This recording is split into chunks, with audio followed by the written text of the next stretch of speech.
क्या मासूम खेल एक युद्ध की शुरुआत बन सकते हैं? आज हम सुनाते हैं उस कथा को, जहां हस्तिनापुर के भविष्य ने पहली बार टकराया।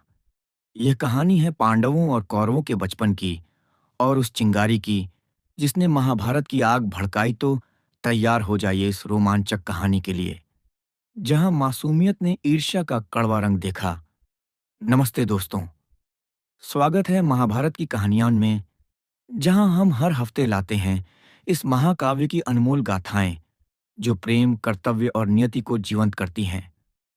पिछले एपिसोड में आपने देखा कैसे पांडवों और कौरवों के जन्म ने कुरुवंश को दो राहों पर बांट दिया। आज हम बात करेंगे उस दौर की, जब पांडव और कौरव एक ही महल में आए।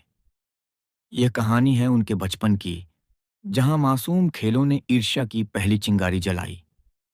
यह कथा है भाईचारे और बैर की, जो हस्तिनापुर के भविष्य को आकार देगी। तो चलिए डुबकी लगाते हैं इस नई यात्रा में। हमारी कहानी शुरू होती है एक दुखद मोड़ से।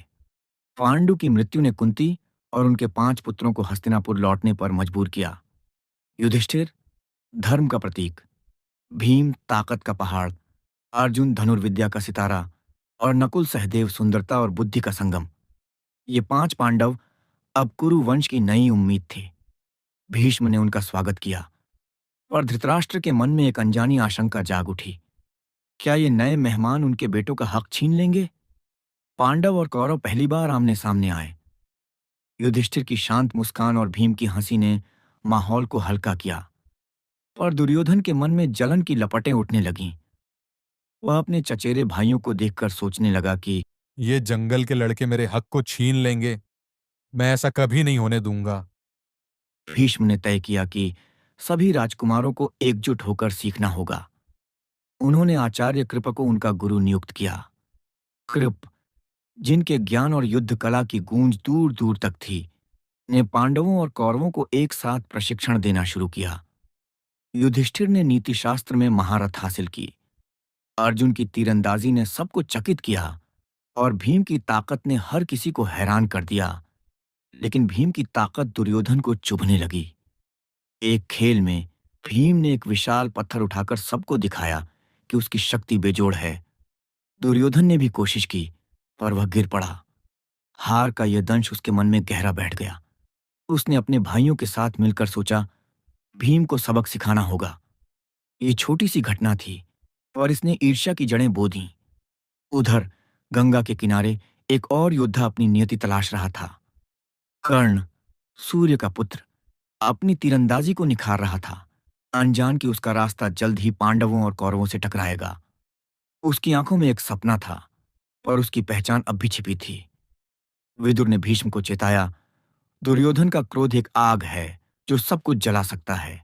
इसे अभी रोका जाए, वरना कुरुवंश खतरे में पड़ जाएगा। भीष्म ने गहरी सांस ली। उन्हें विश्वास था कि समय इन बच्चों को एकजुट करेगा। पर नियति का खेल शुरू हो चुका था। समय बीता और राजकुमारों का प्रशिक्षण और तेज हुआ। एक भव्य प्रदर्शन में अर्जुन की धनुर्विद्या ने सबके दिल जीत लिए। उसकी हर तीर निशाने पर लगी, मानो हवा भी उसका साथ दे रही हो। दुर्योधन ने भी कोशिश की, पर वह अर्जुन की बराबरी न कर सका। उसका गर्व चूर चूर हो गया, और जलन की आग उसके मन में और भड़क उठी। दुर्योधन का गुस्सा अब हद पार कर रहा था। उसने अपने मामा शकुनी से सलाह मांगी। शकुनी, जो चालबाजी में माहिर था, ने दुर्योधन के मन में जहर बोया। उसने एक खतरनाक योजना बनाई, पांडवों को रास्ते से हटाने की, और सबसे पहले निशाना था भीम। दुर्योधन ने भीम को एक भोज में बुलाया। उसने भीम के पेय में जहर मिलवाया। भीम, जो अपने भाइयों पर अटूट भरोसा करता था, ने वह पेय हंसते हंसते पी लिया। लेकिन जैसे ही वह बेहोश हुआ, दुर्योधन के आदमियों ने उसे नदी की गहराइयों में फेंक दिया, ये सोचकर कि वह कभी लौटेगा नहीं। लेकिन नियति ने दुर्योधन की चाल को नाकाम कर दिया। नदी की गहराइयों में नागवंश के राजाओं ने भीम को बचा लिया। उनकी रहस्यमयी शक्ति ने भीम को अमृत तुल्य ताकत दी। वह नदी से बाहर निकला, पहले से कहीं अधिक बलशाली, मानो स्वयं वायुपुत्र और ताकतवर हो गया हो। भीम का लौटना दुर्योधन के लिए एक झटका था। युधिष्ठिर ने अपने भाई को गले लगाया, और पांडवों का बंधन और मजबूत हो गया। लेकिन दुर्योधन की जलन अब एक खतरनाक आग बन चुकी थी। कुंती ने यह सब देखा और अपने मन में सोचा, यह तो बस शुरुआत है, आने वाला समय और कठिन होगा। उधर कर्ण अपनी तीरंदाजी को और निखार रहा था, अनजान कि उसकी नियति कुरुवंश से जुड़ने वाली है। और दुर्योधन, वह नई चालें सोच रहा था। यह चिंगारी अब एक भयंकर आग बनने को तैयार थी। तो दोस्तों, ये कहानी सिखाती है कि ईर्ष्या एक चिंगारी है जो सब कुछ जला सकती है, और एकता की ताकत हर आग को शांत कर देती है। अगली बार गुस्सा आए तो रुकें और भाईचारे को चुनें। अगर ये कहानी पसंद आई तो लाइक करें, सब्सक्राइब करें और बेल आइकन दबाएं। अगले एपिसोड में देखें कैसे एक नया गुरु पांडवों और कौरवों को नई ऊंचाइयों तक ले जाता है।